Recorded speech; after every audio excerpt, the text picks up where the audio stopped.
నిన్న అసెంబ్లీలో ముఖ్యమంత్రి గారు చెప్పారు, ఎవరైతే వివరాలు ఇవ్వలేదో ఇవ్వదలుచుకుంటే కూడా మళ్ళీ వారికి వెసులుబాటు ఇచ్చేటువంటి ప్రయత్నం చేస్తూ ఉన్నాము, పరిపూర్ణమైనటువంటి క్లారిటీ రావడానికి.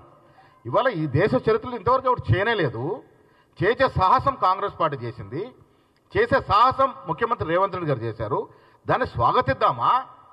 అరే ఇంతవరకు ఎవడు చేయలేనటువంటి గొప్ప కార్యక్రమాన్ని చేస్తే చేయనలను వదిలేసి గాలికి ఏళ్ల తరబడి మనం అణచివేసి వారి రాజకీయాల అవసరం కోసం మన కులాల్ని వాడుకున్న వ్యక్తుల్ని వదిలేసి చేసిన వాడి మీద నిందలేస్తామంటే ఇదెక్కడి న్యాయమని అడుగుతా ఉన్నాను. దేశ చరిత్రలో మొదటిసారి ఈ యజ్ఞం జరిగింది. దాన్ని ప్రతి ఒక్కరు స్వాగతించాల్సిన విజ్ఞప్తి చేస్తా ఉన్నాను.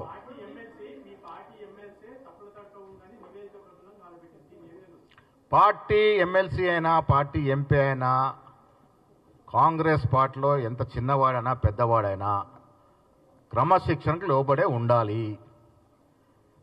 క్రమశిక్షణ తప్పినప్పుడు ఏం చేయాలో కమిషన్ కమిటీ చూసుకుంటుంది.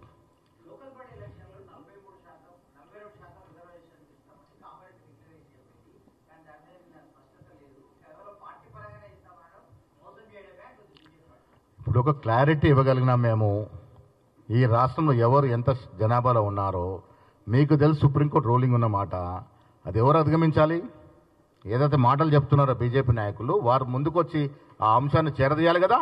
నిజంగా బీసీలో ప్రేమ ఉంటే మేము మాకు డెఫినెట్గా లేదా అది వెసులుబాటు తీసుకోవడానికే అది 9th or 10th షెడ్యూల్లో చేర్చాలనే కదా మా డిమాండ్. అధిగమించాల్సిన అధికారం ఎవరి చేతుల్లో ఉంది? మేము తీసి ఒలిసి మీ ముందర పెట్టాము. ఇది రాష్ట్ర యొక్క పరిస్థితి. దీన్ని వెసులుబాటు ఇవ్వాల్సిన బాధ్యత మీకు కాదా?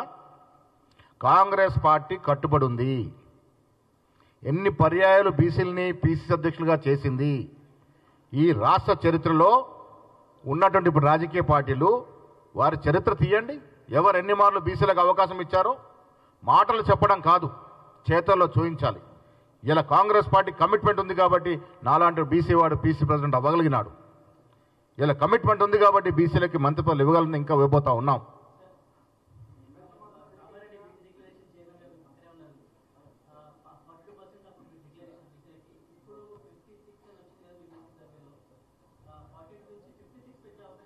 డెఫినెట్గా పెంచాలనే తపన, పెంచాలనే ఆలోచనతోనే ఈ సర్వే జరిగింది. కానీ ఆ పెంచే లిమిట్ని అధిగమించాల్సింది ఎవరు?